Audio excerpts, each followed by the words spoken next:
Hi, my name is Liza, and I'm here because I am a few days post breakup from a narcissistic relationship, an abusive relationship, and I want to talk a little bit about narcissistic abuse.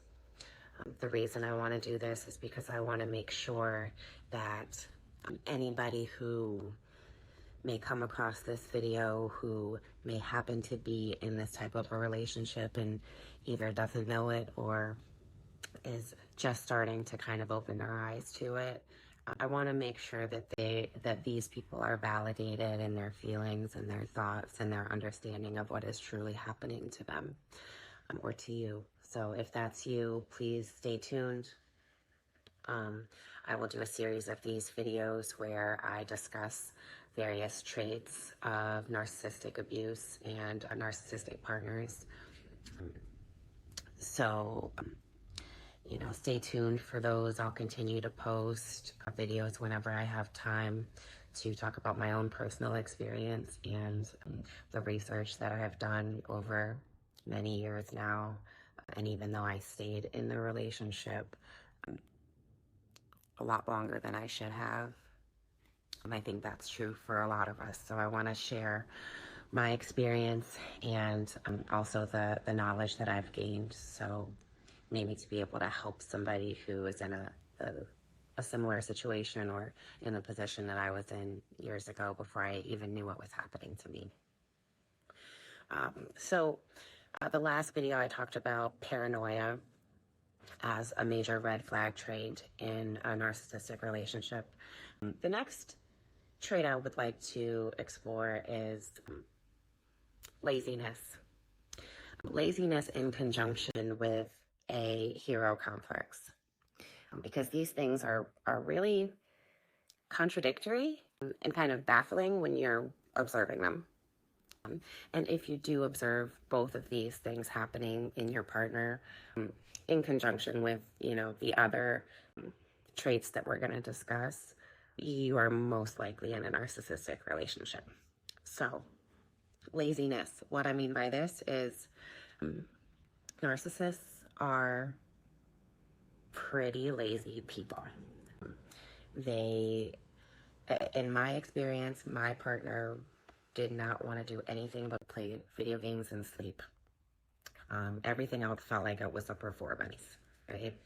Or he huffed and puffed through it. So if he appeared to be excited about something, it was usually because there was an audience, right? So if it was a trip somewhere or a family gathering or a function that he appeared to be excited about, it was likely either there were women present who he could impress. Most times that was it, right? There were beautiful women in the room. And so he put on a show.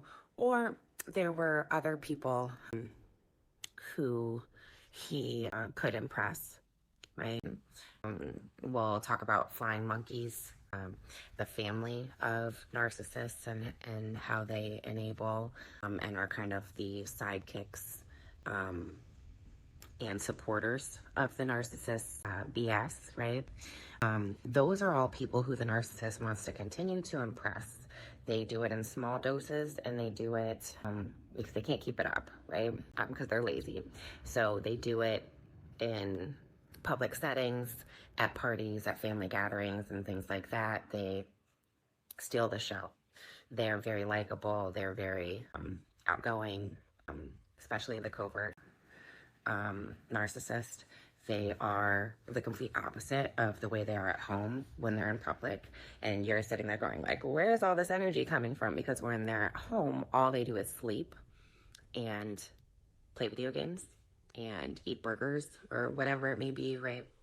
They don't want to do a dish. They don't want to wipe down the toilet. They don't want to do a DIY project in the backyard. And if you ask them to do any of those things, they get upset, right? So another part of that is they don't like to be controlled. So narcissistic personalities have a very strong aversion to control. They do not want to feel like you are delegating to them, asking them for anything, telling them to do anything. So not only are they lazy, but you can't ask them to do anything. Not only will they not volunteer to do anything, but if you mention that they haven't, they're upset. Um, so another aspect of this is the hero complex, which is just, it feels very weird when you're watching it from the outside or from within, where you're not able to ask this partner for anything, right? You want to paint the front porch. They don't want to go to the store to get the paint for you. They don't want to hold the door open for you while you paint under the door. They don't want to do any of it. It's a project that you took on, right? They don't want to do anything. But if their phone rings and somebody's car is broken down, they're the first one to hop up. I'm going to go, save so-and-so. And you're like, you've been asking them for help all day with something, right? But they are going to go spend an hour and a half working on so-and-so's car. And they don't even know how to do anything with a car, right? So you're watching them walk out the door after they just got this call 30 seconds ago, and you've been asking for weeks for help putting up the fence in the backyard or whatever it may be, right? And they've given you a really bad attitude about it the whole time. Anything that can gain them, acclaim, admiration, adoration, anything that will leave friendly gossip in other people's mouths about them, they're more than willing to do.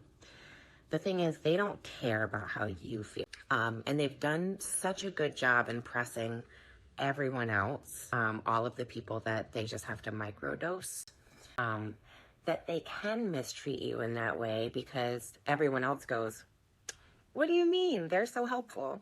What do you mean? Every time I needed my AC put in, they did it, right? But you and the kids have been home without an AC for weeks, right? Because they don't want to install it.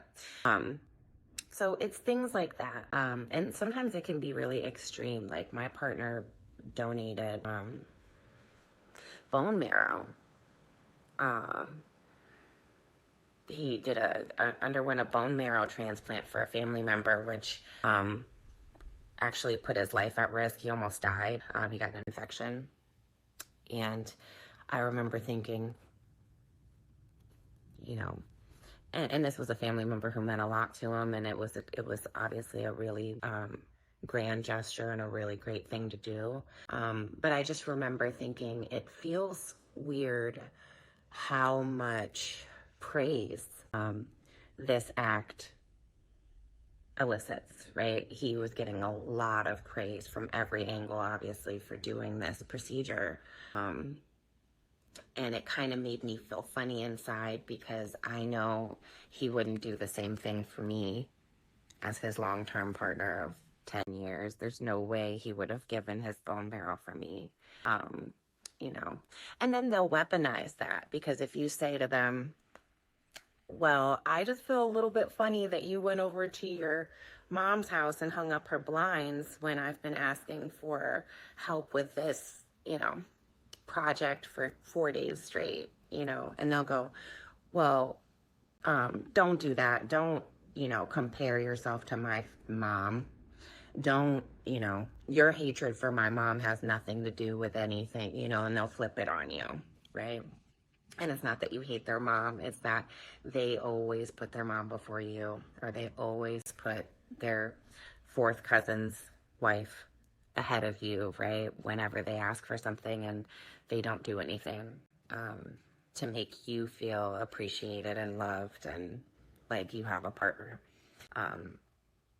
And then you're gaslit by everyone around you because in their eyes, they are helpful. They are great. They do things, but they don't for you, right? It comes down to how they treat you at the end of the day.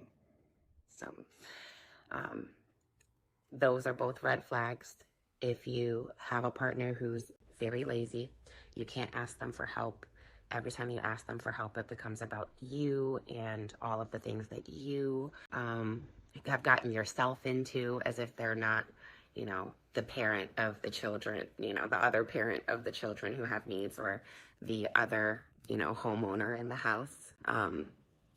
That's a red flag. And then if they jump up, run out of the house before they can even tie their shoes to go help somebody else while you're feeling neglected, huge red flag.